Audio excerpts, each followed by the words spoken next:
everyone! Welcome to my channel. I'm Glamour Ellen.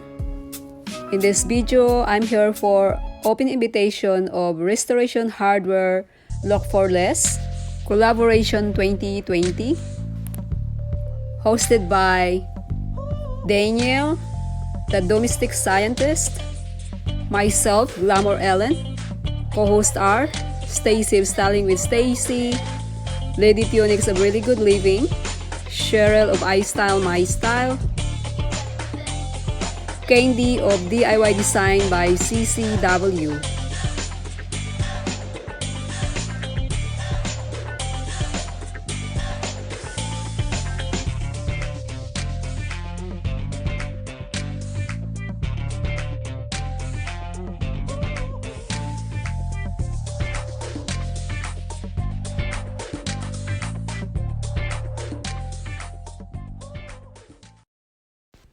Alright everyone, in this challenge, we want you to create a decor video that is inspired by restoration hardware.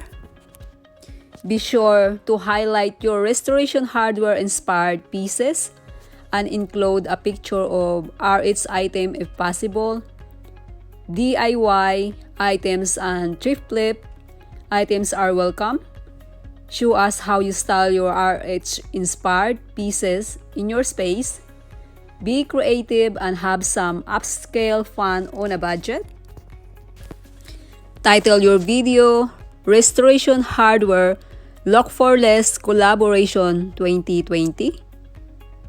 Use the hashtag #GetTheLookRHLook in your description box. Upload your video on Thursday, October 22nd by 5 p.m. Eastern Standard Time. And guys, if you want to participate in this challenge, comments down below. I'm feeling RH vibe. Make sure your video is 13 minutes or less. Use YouTube etiquette.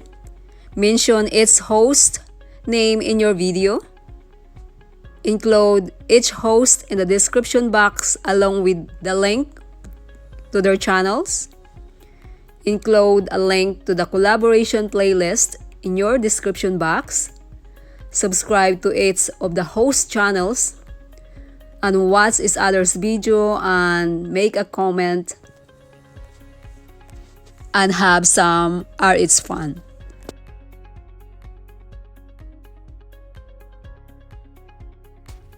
So everyone, I put some clip here of restoration hardware look for less from the thrift store. And you can do your ginger jar to be glam. You can put crystal as a glam. Also, you can decorate your ball and put moss on it. Here is the torso that I got from HomeSense. So I think some of you has the restoration hardware already in your house that you can DIY and show it how you style in your coffee table, your console table, and I believe this is really fun. Restoration hardware is really timeless and elegant, and it will not go out of style. So this inspiration right here, I have these vessels from Goodwill, and I hope it will inspire you to create your own restoration hardware look for less.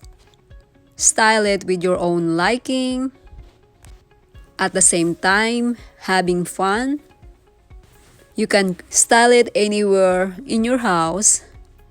Here I have some item that I'm showing you from the antique store. This is a restoration hardware vibe. You can put it like that, and here's another vessels. Alright guys, I hope to see you on October 22nd at 5 p.m. Eastern Standard Time. And if you want to join, just comments down below. I'm feeling RH vibe.